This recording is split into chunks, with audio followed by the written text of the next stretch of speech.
Today we have our 6th annual CIO, CTO forum where we bring national technology experts from across the country to New Orleans to talk about technology, new technologies that are being implemented in their respective organization, but also more importantly is to get the local people here educated about what's going on in the country from a technology perspective.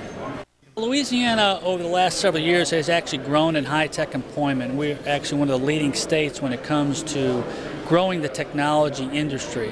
So in order to continue to develop high-tech employment throughout the state, we're bringing these leaders in to showcase our technology, but also to educate them on the great things that are going on in the state. And one of the benefits that comes out of that is that these technology leaders typically haven't thought of Louisiana being a technology state. They go back with a different perspective on technology in Louisiana. I've never been in a company in 7 different industries where this innovation thing wasn't a big deal. So I figured out I better figure this out if I want to be successful. Okay, so I have 3 forms of innovation. One's managed innovation. Somebody comes with an idea, fine, publicize it, celebrate it. Okay, help develop the idea. Your central team can bring it into production state and roll it out, but celebrate, communicate, get those interested to know that we're doing this, get them to join, but don't have parallel independent works. You can't tell you how many times raising an idea, giving it a little nurturing, okay, these things have manifested themselves into real deals. And this innovation process is a constant day-to-day activity. And it's the concept we use at Entergy was thinking outside the box. It really has to be that kind of focus as you move forward, or you're going to miss things. From a pure technology standpoint, there's basically, I don't believe there's any technical limits anymore. You have high performance computing that costs a fraction of what it did 10 years ago.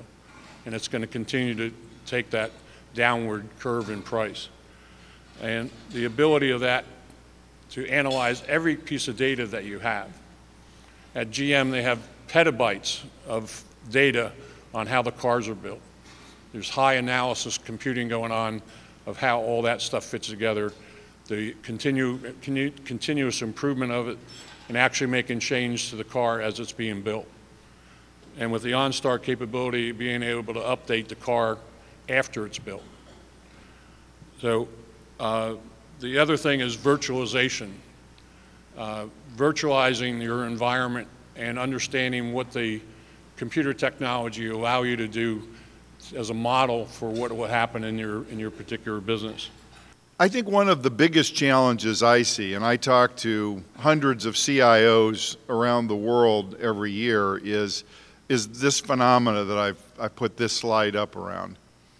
And there's come to be this sort of belief that, you know, this is a variation of the it's not broken, you know, why fix it kind of thing. And this is really one of the biggest barriers, I think, to our collective progress in the field of information technology. We have established certain patterns of practice and certain methods and ways of thinking, mental models, whatever it happens to be, that sort of have locked us into certain old paradigms. And what I see in big terms now is the potential for things like cloud computing, social networking, collaboration, some of the things that my colleague mentioned that essentially blow up some of the old mental models that we had around how we use technology, where we use it, and so on. Now this is going to be a little bit of a test, but how many of you grew up in an era where you used the term, I'm going to work? Okay? How many of you still say that? You're showing your age. You know, the concept of work being a place that you went and that was the only place you did work. Well, I guess if you were in school, you had this thing called homework, but I don't know about you, I didn't do a lot of homework. I did most of mine actually at school. But this notion of, you know, going to work has been tossed on its head, tossed on its ear. And most of us who now work with digital natives know that the concept of work and play are intermixed. The concept of my content and the company's content and what's interesting and relevant to me has completely changed. And I don't know that as organizations or professionals in the field that we've fully adopted in some sense this new vision of what it means to be alive and to fully exercise all the creative power of all the things that are available to us. What was your message here today?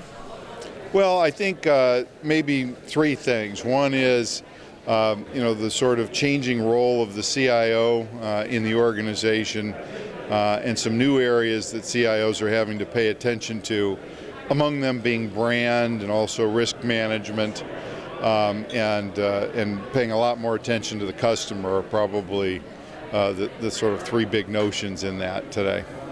And what do you hope for the future of technology? Well, Microsoft's mission is to help every human being on the planet reach their full potential, and that's one of the things that feels good about working at Microsoft. Is it's one of those companies where you have the opportunity to do that. And I think what we all see is that the proper leverage of technology can really help people reach their full potential, and it's kind of fun and exciting to do that. You don't have to spend a lot of money to create excitement, to create value, to change the perception of what's going on. It's not about, if I don't have $1 million or $30 million, I can't get anything, poor pitiful me. Don't be a victim, don't hurt yourself, but take a look at what you got, you can do great things with it. What I sensed in this forum was a tremendous energy for the technology community here in Louisiana, and also excitement around what technology can do to not only help the region, but help people in their lives here in the region as well, and help business as well. What do you see for the future of technology? I think we need to put more of that technology in the back room and try to make technology feel how people just want to communicate and interact. We got to hide more, make it more simple to interface.